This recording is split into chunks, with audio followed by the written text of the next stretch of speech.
मित्रांनो हे पहा, आमच्या शेतामधून सर्गीतनं एवढं पाणी वाहत आहे. शेतकऱ्यांनी कसं जगायचं सांगा तुम्हीच आता. पाऊस थांबल्याला 3-4 दिवस झाले, तरी पहा एवढं पाणी वाहत आहे की नितळ पाणी वाहतं शेतातनं. बाहेरनं कुठूनच पाणी आलेलं नाही आहे. जास्त पाऊस झाल्यामुळं हे रानातून पाणी निघत आहे बघा. पूर्ण सरकी एवढी सरकी हिरगार होती, ही पूर्ण सरकी खराब झाली. हे तुम्ही पाहू शकता, इतकं निथळ पाणी वाहत आहे बघा.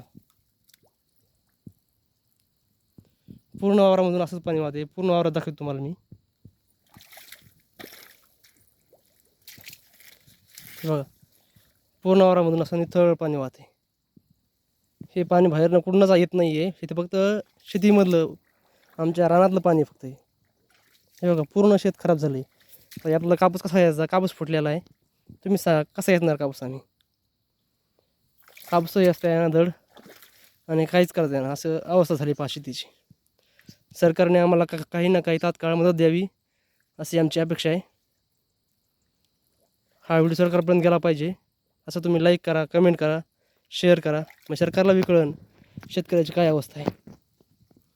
हे तुम्ही बघू शकता. हे बघा, दोरड्या पूर्ण काळ्या पडल्यात. हे बघा, कापूस फुटायला लागला आहे, त्यात ह्या दोरड्या अशा काळ्या पडल्यात.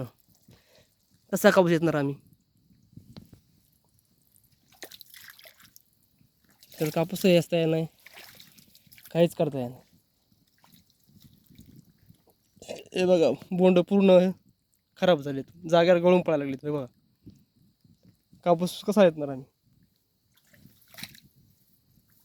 सरकारने त्यामुळे आम्हाला तात्काळ मदत द्यावी.